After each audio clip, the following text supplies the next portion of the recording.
Hey, you know what today is. Sisterhood Check-in coming right up at 10 p.m. Make sure you set your clocks, get your popcorn, get your pen and paper, call up your girlfriends, and tell them Sisterhood Check-in is about to start. See you in a few minutes.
Welcome to Sisterhood Check-in. I'm your author and coach, Nadira Lewis, and it is Friday. I'm excited that you have taken the time to join me on this Friday here with my special guest, Dawn Fontaine. And we're going to be talking about some amazing things, some awesome stuff that God is doing in her life. She's come through a lot, and and I can't wait for her to be able to share her testimonial and her journey on where she got to where she is today. If you are watching us on YouTube, make sure you click the subscribe button, hit the notification button, so that you can be notified every time we upload a new video. If you are watching us via Facebook, make sure you click like and share if you are blessed by the content that you have been receiving this far. So thank you guys again for joining me each and every Friday. If you are watching from, if this is your first time watching Sisterhood Check-in, let me know where you're watching from. Put it in the comments, what state you're watching from, and let us know what interests you, what caused you to watch our broadcast, who referred you, what good, amazing news that you may have heard about our broadcast. So call up your girlfriends and let them know Sisterhood Check-in is on the air. So we're going to watch a quick video, and when we get back, our next guest you'll see is that of my amazing friend Dawn.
And we are back here with, it looks like I lost my guest. She'll be back hopefully in a few minutes. But we are back with Sisterhood Check-in, and we have my amazing guest, Dawn Fontaine, just waiting for her to get back. We must have had some issues which caused her to be disconnected, but she will be back soon. So while we're waiting on her, I want to give you a little bit of information about Dawn and how Dawn and I got to know each other. Dawn and I have known each other since I was a little girl. I may have been maybe 10 years old. And Dawn and I were part of the same ministry. We were part of the same choir, and we had a lot going on. So, welcome back, Dawn. I was giving them a little history of how we got to know each other before you came back on. Girl, I don't know what happened. It just went out. I have no idea. Yeah, that's fine. But I was giving them a little bit background and letting them know how we were we grew up together in the church, and how we were a part of the same choir, and we have so many amazing stories. And we'll get the chance to talk about that. But Dawn, I want you to share with our listening audience. Talk to us about, I know who Dawn was at that period of time in our life. I've gotten to know you for many, many years. But talk to my audience and let us know about you. How did you get to where you are today? So, there's one thing you didn't know about me, that I dealt with depression. Mm-hmm. So even as a child, so we first realized that when I was 17. So, when I was 17, I was pregnant with my oldest child. And just, being a senior in high school, the daughter of a reverend, and just trying to manage all of that young in a relationship, thinking you grown and we in love, we gonna be together forever, all of that good stuff. And I found it being overwhelming. And I found, when I look back at it now, I guess I just felt like I was trying to please too many people, and it was too heavy for me. And so I remember that Valentine's weekend, I was home, and situation happened, and I just was like at my lowest point, and I was embarrassed by my situation. I was just really struggling. And so I can remember praying, because we grew up in church, we grew up on the choir and going to Sunday school and the junior usher board and all of that jazz. So I remember praying to God, and saying to him that it was, we were taught that if you committed suicide, you were going to hell, but that I believe that that's what I deserve to do. And so I took some pills. I took every daggone pill in the house. I took Tylenols, hydrocodone, just a whole bunch of a mix of different things. I wrote 3 letters. I wrote a letter to my mother, telling her that I love her, and, apologizing, and feeling like I was in an embarrassment. I wrote a letter to my brother, telling him that I love him and thanking him for his support. And I wrote a letter to my boyfriend at the time, again, telling him that I love him and appreciated his support. And I called a girlfriend of mine who was still really close friends with. Her name is well, at the time she was Sandana Bryant. She's Sandana Jones now. And I called her, and I just, told her that I appreciated who she was, in my life, and our friendship. But I never mentioned to anybody that I had taken any pills or anything at this point. And, and I was just crying, just sobbing, like, not hysterically crying, but just like I just couldn't stop sobbing. And I took the 3 letters, and there was my mother had, the nightstands in the bedrooms, and she never hardly went into that nightstand drawer. So I put the letters there, just knowing that she would eventually find them. Not I never thought she would find them right away, but I knew that she would eventually find them. My boyfriend came over that night, and my brother knew I was going through something, so he let him come upstairs in my room, which he never did. And, we had the door open, and I just kind of laid in his arms and I cried myself to sleep. And when I woke up, I was in the ambulance on the way to the hospital. So God is amazing, and he knows everything and everything in his timing. So my brother just happened to get a phone call from his girlfriend, and instead of taking the call in his room, he took it in my mom's room. And while he was on the phone, decided he wanted to doodle. So what did he do? He looked in that drawer, Mm. drawer to find just a piece of paper and a pen to find something to doodle, and saw the letters and called 911. So I was pregnant at the time, like I said, with my oldest child, and nothing. He had no issues, no problems mentally, physically, anything of that nature. And so I worked with a little, very little counseling then, and worked through it, and didn't deal with any deep depression, hadn't, Mm-hmm. since then. So, just struggle with some issues, just being a single mom, fast forward, raising children, had 7 children, was a single mother. Um, One gentleman I had four children with in that relationship, that relationship was violent. So we had physical altercations throughout that time.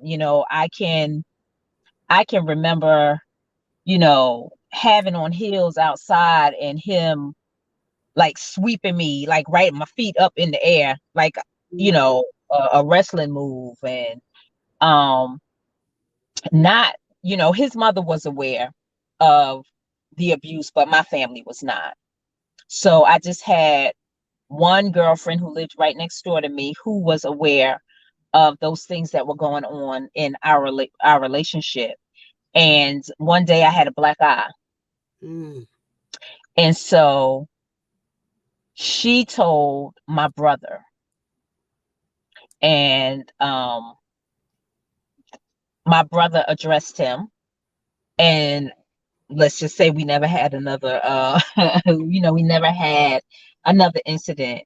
The funny thing is, while I was in that relationship, never really saw it as domestic violence. While I was in it, Mm-hmm. we just fought. Never, like, cause me, like, I'm not gonna be in a domestic pish posh, that ain't happening to Right. me, Right. type of thing. So never really saw it as that until I got out of it and looked back at it. And I got into that relationship very young. I was 19 years old. So I was very young when I entered into that relationship, and he was like 7, 8 years older than me. So I remember my mother telling me, he's too old for you. And I'm like, huh, I'm mature. Oh, Whatever yeah. do you mean? No, I was green. And that's what I was. I was green. And so, I continued to raise my children. Child support in the system, but not receiving any. So if I looked up and somebody got pulled over at a traffic stop, or how they do the license Mhm. checks and those type of things, then I would Yeah. get some support. But raised my children on my own with God. So I thank God for the foundation that I had with him as a child. And they tell you to train up a child in the Mm-hmm. way he should go. When he gets old, he will never depart from it. And Mm-hmm. so I always knew where to go back to. So Yeah. God always blessed me with a roof over my head. We've always had decent places to live, even being a single parent Mm. with 7 children. I was able to give my children the best that I could give them. My only regret is that I didn't have the opportunity to have them participate in a lot of recreational activities, only because as a single parent, without that additional financial support, I was working. So even if I could afford the money for the activity, I didn't have I didn't have the time to take them, and I didn't have the support Right. um for for them to go, because I'm in North Carolina now. And when Mhm. I moved to North Carolina, I moved down here with my best friend. And then that next year she moved back to Jersey. So Mhm. I was in a state alone, Mhm. and my mom was in Tulsa, Oklahoma, and my brother was in Georgia, and the rest of the family was in New Jersey. So I didn't have the funds to move back. I took a buyout in my job and relocated down here. So I didn't have the financial ability to move everybody back. So just continued to raise them, and of course had some struggles. And um as I continue through, just continue to raise them with the support of God. Again, still roof over our heads, and a decent place. And I believe they are decent human beings, which is more than I could ask for these days with the way people are. Yes. Unfortunately, Yes. they have good hearts. They're good children. So, who are adults now. My oldest is 34 and the baby is 22. Okay. So, in raising them, and again, could just continue to have some struggles. Well, I got married in 2015, and in that relationship,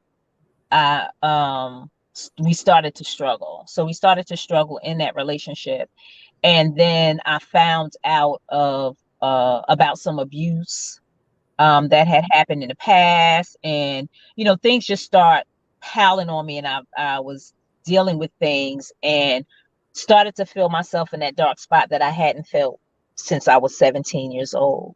Mm. Only now I'm a little more educated. I've learned that my grandmother, my mother's mother, dealt with depression. I learned that that it wasn't that depression is not that it's not that you're not strong enough in who you are in God. People will tell you, just pray it away, and just any mental health issue for that matter. So what I've learned about mental health issues is that it's one of three things. They're either biological, right? Physical. um there is either a spiritual battle, and strictly that, or it's a combination of the two. And what we have to do is become educated. We have to educate ourselves, and to determine where it is, what it is. We also have to realize that God has gifted people with different talents, right? And so why would he give a therapist the talent to be that, or a counselor, or um someone the mind to create medication that can assist people, if there wasn't going to be a need for it? So I had to I got to a point where I was really, really low, recognized it, and I had to make a decision to pop off my superwoman cape, you know, fold it up, and seek some assistance. And so I went, and that's what I did. And so I went to the local emergency room, and just told them where I was, that I was having suicidal thoughts, and just took it from there. So um I end they at first it was going to be 3 days, and then it was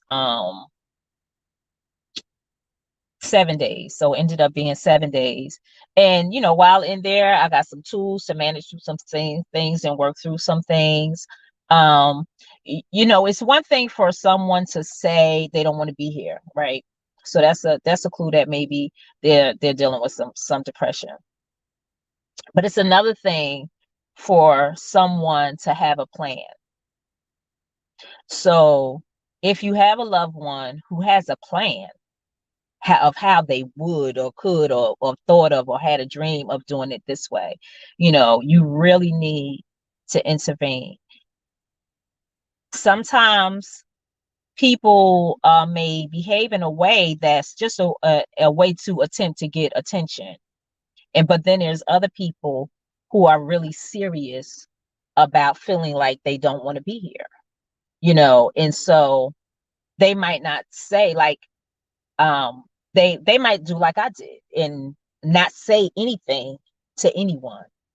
They might not go to someone and say, I'm going to go home and take some pills, or I want to hang myself, or whatever, it may be. They may not verbalize that, So if someone verbalizes it, sure, there's an opportunity to come in and assist. But we have to realize that we don't even know what mental illness looks like, what emotional abuse looks like. We don't know what like, you can't see it. You know what I'm saying? Like, you can't look at a person and know whether they have it together or not, because they can look like they have it together and it can be falling apart in the inside. So you just want to make yourself available to people when you can. And one thing I've been telling people lately when I talk to them is, like, and especially, I can't stand these nasty folks in customer service. Like, they didn't apply for the job, right? They act like somebody went and snatched them out their bed and put them in a McDonald's window or at the front office or whatever. But it's like, you're dealing with people, and you have no idea what someone is going through. And you can be somebody's breakthrough or somebody's breakdown. And you never want to be somebody's breakdown.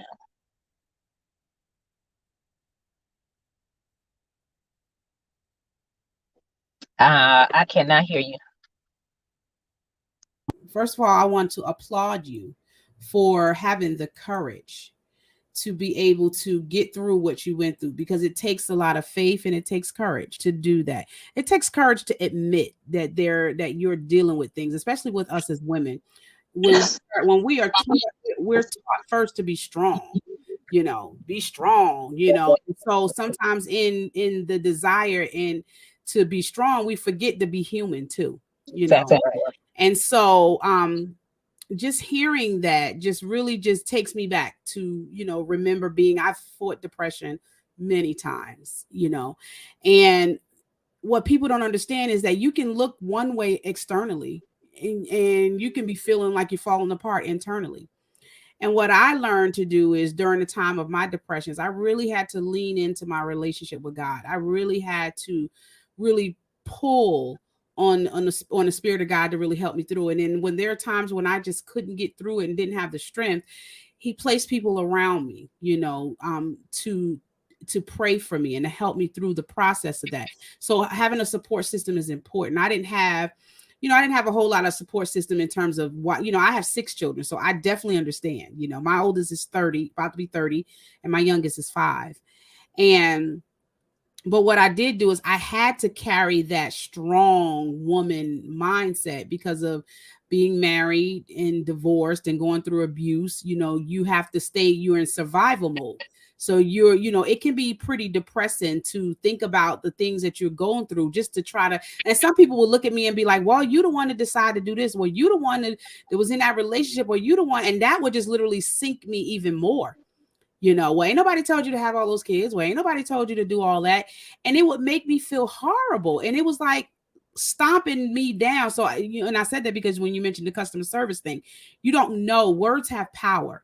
And sometimes if you don't have anything good to say, it's best to just not say anything. And sometimes what we think is giving advice is really us just being carnal and not really knowing, the power behind the words that you speak to somebody. Because I was the type of person, I wouldn't show it externally. I would look fine, but inside I was just crushed. I was dying on the inside because I felt like a failure in so many areas of my life because I didn't want to hear the I told you so's about my abusive relationship. I didn't want to feel any worse than I was already feeling. So it was easier for me to disconnect.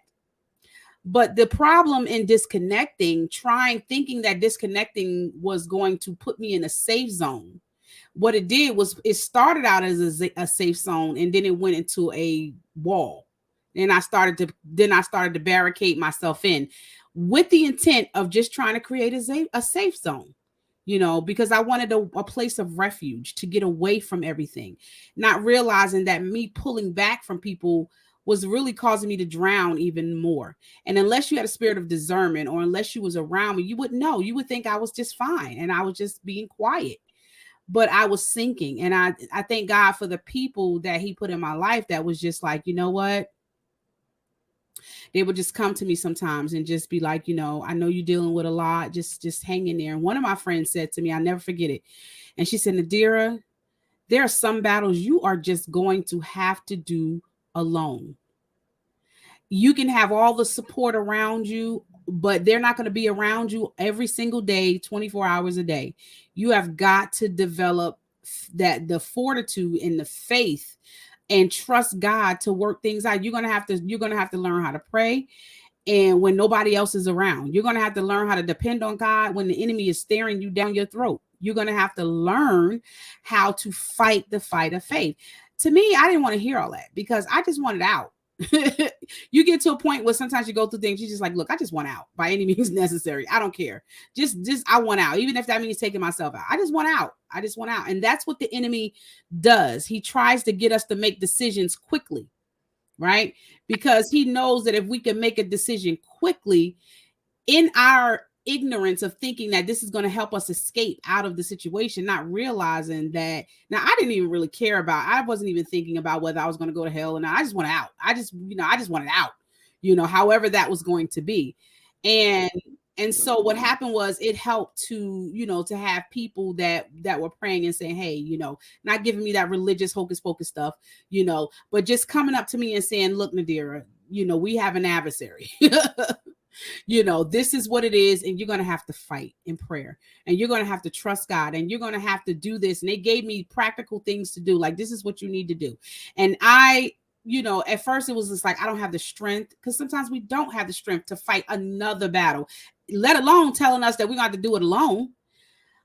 So I definitely understand where you were in terms of dealing with depression. And I tell people all the time, it's not something, depression is not something you just do like an activity and then it's gone away the next day. It's a moment to moment fight where you're constantly having to make a decision to do and to get beyond the state of mind. Would you agree?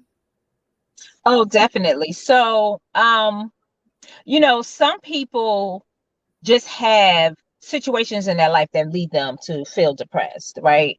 But then there are others who biologically just have things that occur within their body that causes them to be depressed. And so it may look like laziness, Right. it may look like negativity. It may look like low self-esteem. So you can't really put your finger on it. And it's, and sometimes unfortunately you go to God in prayer and you can be faithful and all of those things, but you just need some additional support. I'm finding in our Black community, like they don't talk about therapy. Right. They don't say, let's find a counselor that is specific in this area who may be able to help you, to give you some tools to cope, along with What you're doing, right? along with God and his support through this to carry you, to lead you and guide you, so that you have the knowledge, and have wisdom. And wisdom is simply applying the knowledge. Then we have to be careful not to just judge people Right. so Right. easily. I'm finding that there are so many, and speaking with a lot of young women, God seems to lead me towards young women, and I'm finding that things happen, and we make decisions, Mm-hmm. and then our first question is, what's wrong with you? And Mm, that shouldn't be the question. The question should be, what happened to you? what's mm, what's going on with you? Like, so if we stop and we just even change that one question, mm-hmm. we'll be able to help more people. I find that we as Christians are Very, very. very judgmental, so Mm-hmm. it's hard to be transparent. Mm-hmm. It's hard to be a minister and say, I'm dealing with depression, because what's wrong with you? Then do you know the word of God? Like you say, are you applying it to your life? Or you start to get, it's so easy to be questioned and doubted, and um belittled in a sense. So it's people don't really want to express those things that they're really going through and that they're dealing with, because they just don't want to have to put themselves out there, be vulnerable, and then be crushed. But we have to have our hearts open to receive, because it's easy for people to do like you did, to put up a wall. God is relational. He, just like he wants a relationship with us, he wants us to have relationships with others. That's Right, why he wants us to fellowship. right, Satan wants us to get along, right, because those things that we keep in secret and hide, they won't get dealt with. right. So Satan wants us alone so that he can whisper in our ear the lies, and then Mm, we won't have anyone around us to tell us that they're lies, right, because we right, may be strong enough to see in the beginning that that's a lie.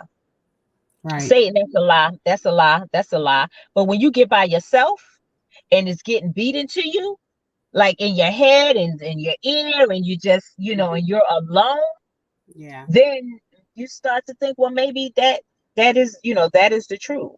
And so it's very important to have people in your circle who can pray for you, who can encourage you, who can correct you. It's important for you to be open to correction and Mm, to be open to encouragement. I have a strong foundation of friends, so I lean on them. I lean on them, and they help get me through and keep me through. And at 52 years old, I graduated from high school in June. And August, I had my first child. So I have been a mother for a large majority of my life. mm-hmm. And then I became a wife. And then my baby moved out. My 22, she's 22, she's out on her own. And so now I got to figure out who I am beyond the mother, who I am Mm, beyond the wife. Like, who am I? What right. do I like to do? What don't I like to do? What are my boundaries? Because I find too, that in trying to Mm, please people, you can get lost, yes, and absolutely. that can contribute to your depression. And so now you got to put up boundaries, and you got to determine what your boundaries are. And for me, I was making boundaries, but I was making a chain link fence. And so, Mm, you know how you can lean the poster up, but you can lean against that chain link fence and kind of push your way through to the boundaries. And what I needed to do was put up a 6-foot privacy fence. mm. This is the line. You can't toe it. And stand firm on That's that. good. That's really good. And I can't assume that you know my boundaries, because my boundaries are my preferences. And you don't necessarily know my preferences. And maybe someone else doesn't have the same preference. So you can do that with them, but no, you cannot do that with me. Wow. That is really good. Like, I like that. Putting up, I love that analogy that you use. That's just a real moment, you know. And I think what happens is when, especially with me, I was the same way. A mother at 17, you know, married most of my life and a mom most of my life. And now, you know, I think that's what I was explaining to my children growing up, is that the importance of taking time out and really getting a chance to get to know you and getting to the point to discover who you are. Because what happens is we get so eager to enter into these relationships and become somebody's wife and mother that we haven't even had a chance to get to know who we are first. Yes. Then you begin to conform to wherever your environment is at that time. So if you're a teenage mom, then you conform to being a teenage mother. If you're married at that time, you conform to being a wife. And you don't really, and it's not until your kids are grown that you look back and you be like, wow, who am I? You know, I think it's good to take time to really, even if you are watching and you are a teen mom, we're not saying that you don't know yourself, but even as a teen mom, take some time and really get to know while you're mothering that child, while you're being a wife at a young age. Take some time to discover some things about what you like to do. And as you're raising your child and as you're rearing your children in your home, take time and create activities and things that you like to do so that you don't lose yourself by the time your kids are old and you're looking around and go, who am I? You know, because depression can sink in at that time too. But we're gonna take a quick break, and when we come back, we're gonna continue with Dawn. And Dawn, I want you to share with our audience. I want you to share like some things that the family and support systems give us, some tips on what we can do when we notice or sense, when we come back after the commercial break, of what we can do to help with people that we might be sensing that may be dealing with depression. Will you do that? Yes, certainly. Okay, we'll be right back. Huh? I said I certainly will. Absolutely. Definitely. Great. Well, we're going to go when we come back after the break. Dawn's going to help us out, and she's going to help family members and support, because sometimes family and support think that they're helping. Sometimes they're actually making the situation worse. So we'll be right back after this.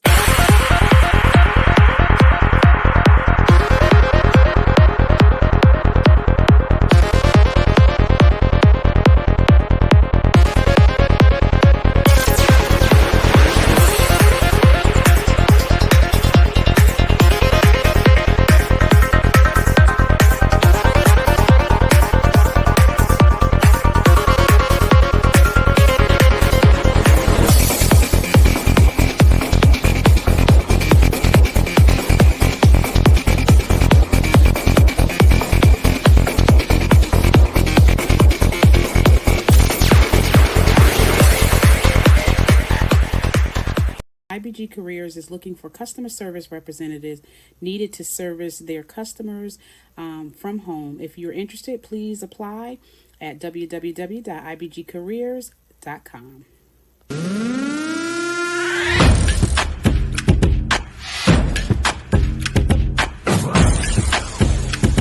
Let's work.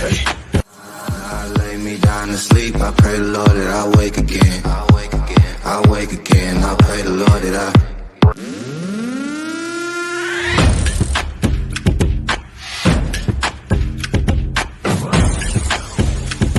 Let's work. Yo, it's go time, showtime, never backing down time. One shot, yo, make it count, yo. Crunch time, shine time, make this moment my time. Get a grip, yo, ready, set, go. We bring the thunder. Bring the thunder. Let's work.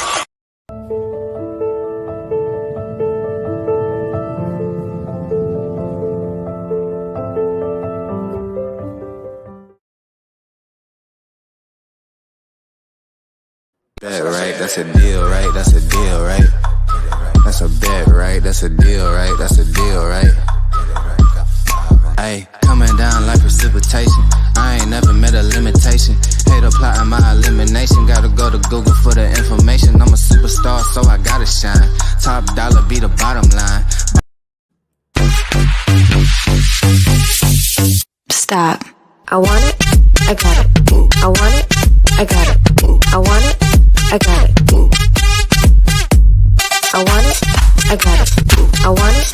I got it. I want it. I got it. I want it. I got it. And we are back here on Sisterhood Check-In with my special guest, Dawn. And if you've missed the first section, make sure you go back and watch the beginning where Dawn shared her testimonial about about her battle with depression and things that she did to overcome it. So Dawn, in this last segment, why don't you share with us ways as a family member, as a caregiver, or as a supporter, or even maybe a child, and that you might have children that may be witnessing their parents go through depression, right? What are some suggestions, or what are some things that help you when you were going through it, help you to get through the depression? I know you said you had a strong community of friends, but what are some examples that some of our support systems can do to help us, or if they sense that we're in that mode? I think the first thing is to don't give up on your family member. My mother noticed, that my personality had changed. I wasn't as outgoing as I had been.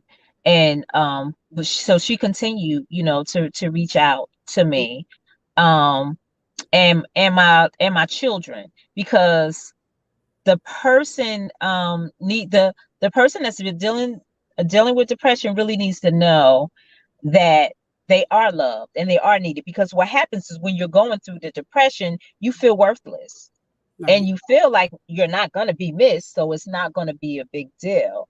And so when I first started going down and in my spiral, and was thinking about depression, being depressed and kind of wishing I wasn't here, I remember thinking at that time my youngest daughter was graduating from high school. And so I was like, I can't do this to her, because my mother didn't deserve to bury me.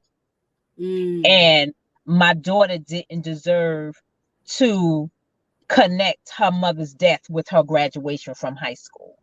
Wow. And so when I couldn't do it for me, I could do it for them. And I needed to learn how to do it for me. But until I learned how to do it for me, I learned how to do it for them, because I knew that it would matter to my mother. I knew that it would matter to my children. I knew that it would matter to my brother and to my friends. I knew it would matter to them. And so I knew that I needed to be there for them. Got a little help at that time, felt got in a better place, and then kind of fell off. So also encourage your family member to continue to go down that track of getting the support, and having a therapist, and working through whatever the plan is that they have, being able to journal, do those things, and that help them to continue to move forward. Find you some self-care. Figure out what self-care looks like, because what I had to learn was that you can only give from your overflow. That's what you're supposed to give from your overflow. So if your cup is half empty or empty, you can't pour out. You can't continue to pour out, because that's going to really just tear you down. And self-care is not selfish. It's not, and that's not just a little colloquialism or whatever. It's the truth. So you need to figure out what that looks like for you. And so just continue, to love on someone. If you notice that there are obvious changes in behavior, ask them if they're willing to talk, if it's something that's going on that they need to talk about. And just, again, love. Right. The word tells us that love covers a multitude of sins. When we talk about the fruit of the spirit and things of that nature, love is the greatest of all things. And so we need to love people unconditionally. and show them that love and that support, and don't be so quick to just give up on individuals. you know um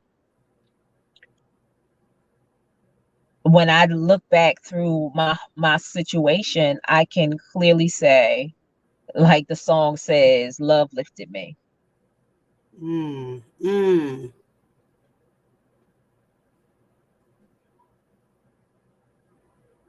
Yep. Wow. Wow. I think it's, and one other thing I want to add too is not to be pushy. Sometimes you have those family members and that want to help so much that they push and push for you to open up.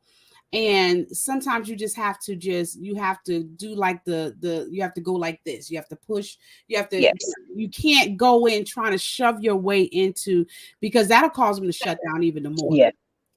It'll cause you to shut down even more. I remember when my late husband died and I was sinking into a depression.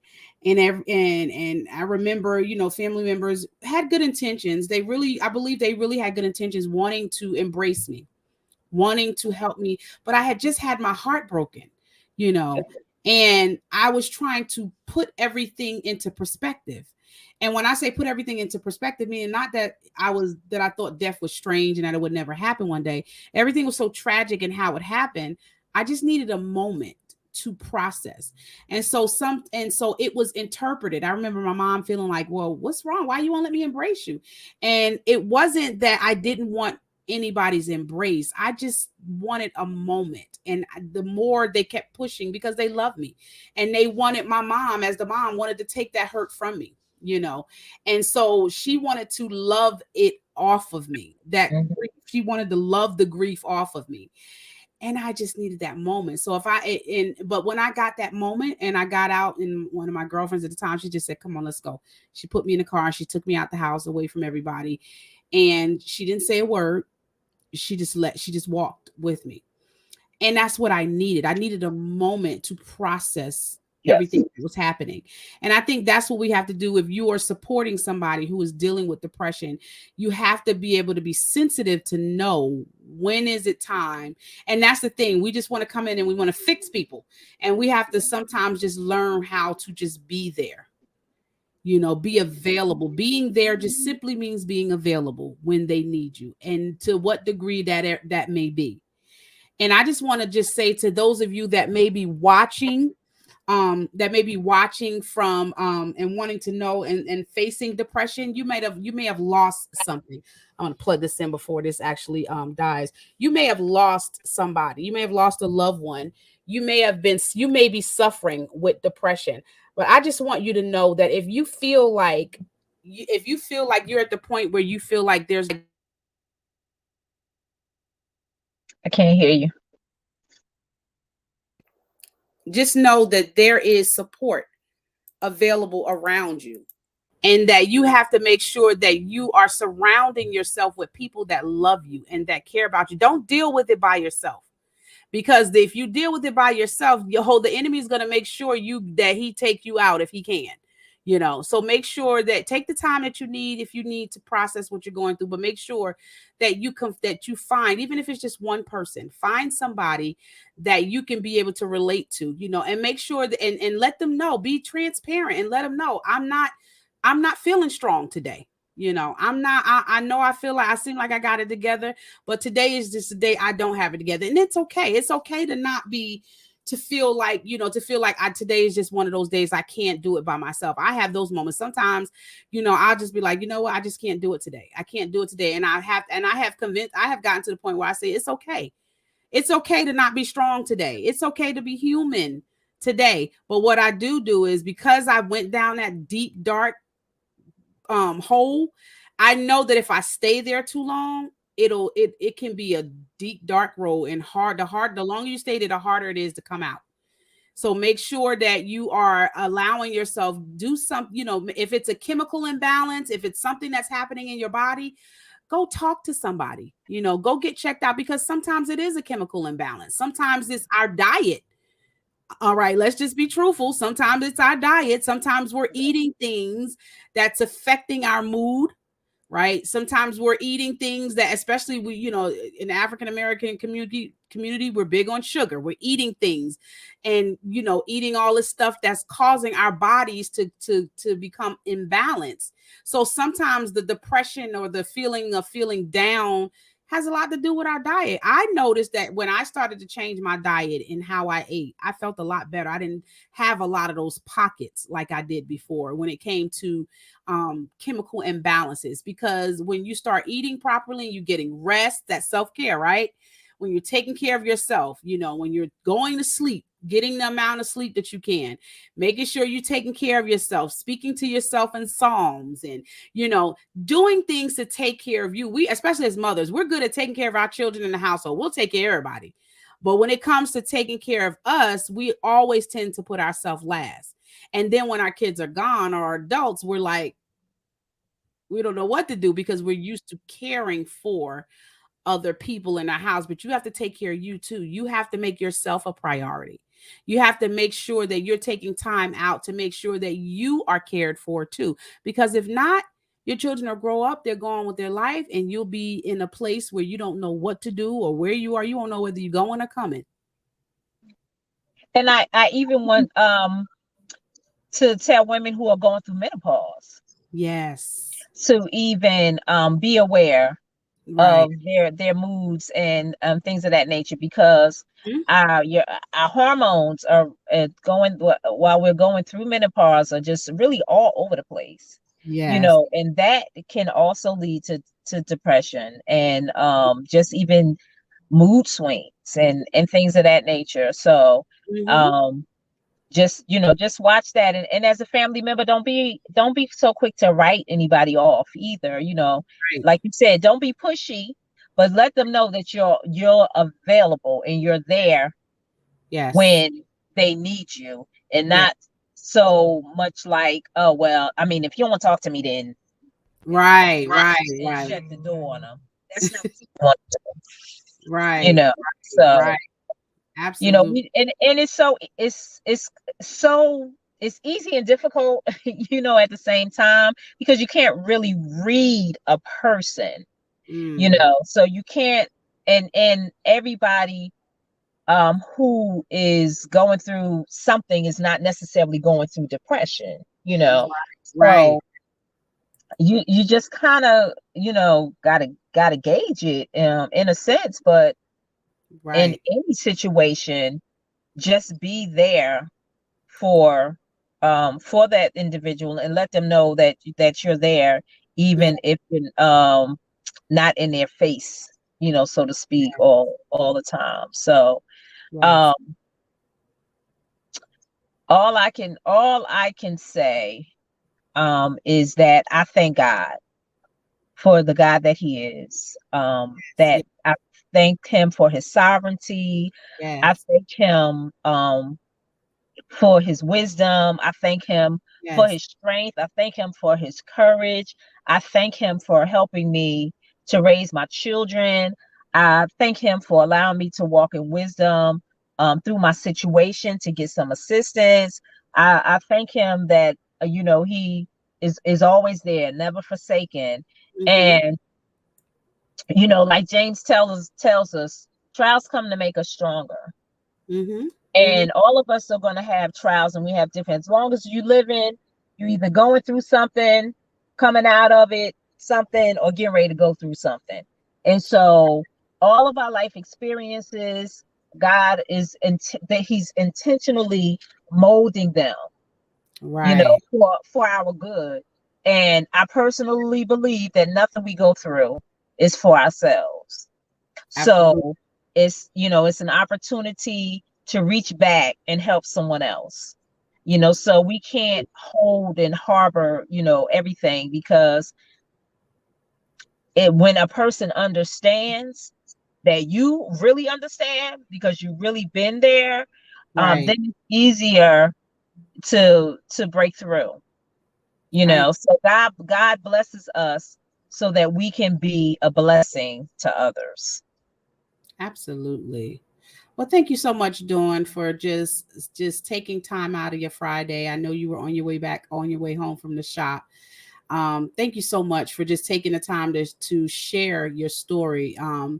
And I'm grateful to God that you did make it through and that you lived to tell your story, because I believe that there's going to be many people that may watch this broadcast, whether it's on YouTube, whether it's on Instagram or TikTok. Somebody's going to hear your story and be motivated by it. Somebody's going to hear your story and think it may give them one extra day, one extra hour, an extra moment to hold on. And I want you to know that if you're dealing with depression, that God is an ever-present help in the time of need, and I can't, even in my depression, though I had, God may have placed some people around, I can't deny his presence. Really, I think I learned more about God in that moment of my life, in that season of my life, than I could have any other time. And so, though it may seem like a really difficult time for me at that time, it was also equally a time where I got to know God and got to really see him as he is. And which is why I believe I am the way I am today. That's why I'm very, I'm really keen on being transparent in my journey. I like to share with people how to get through. I'm really big on helping people understand the journey, because I say it with every broadcast, just like hurt people, heal people can heal people too. People, definitely. And I'm just glad, so now fast forward, I'm on the other side. So I no longer have to work and do things to raise my children. Now I can kind of focus on me. So, did just went from being an admin and bartender and working in the call center. Like, I've done so many things to support my children. And now, like you said, I'm in a salon. I'm a loctician, natural hair care specialist, and did my sister lock training. And so I work in an all lock shop in Charlotte, North Carolina, Why Not Locks. And we come in, we are taking care of our men and our women with, who have embraced their natural hair and is rocking lock natural hair. And so I never really expected that this is where my journey would lead me to. But now I'm in a place where every day I'm doing something that I enjoy, and I am communicating with the public and developing relationships with my clients. And I just thank God for what he's brought me through and what he's going to continue to lead me to. Absolutely. Well, guys, you heard it. We thank God for her being able to survive, to be able to share her testimony. And make sure that you join us on. We're going to go ahead and take another commercial break, and we're going to go ahead and end the broadcast. If you are dealing with depression, like I said, make sure that you make somebody aware. You let somebody know. Find somebody that you confide in. You may not. Everybody has at least one person that they can confide in. And if you don't have that one person, God is still there. Mm-hmm. He's an ever-present help. And sometimes he's more of a help than sometimes the people you might depend on. So I believe that when we take the time to realize that he's there, that he shows up. He's an ever-present help in a time of need. And so I don't want you to go through, if you're dealing with, I don't want you to deal with it alone, because you don't have to. That's what the enemy wants to do. He wants to get you by yourself so that you don't have a support system, so that he can speak to you in your brain and cause you to do things, right?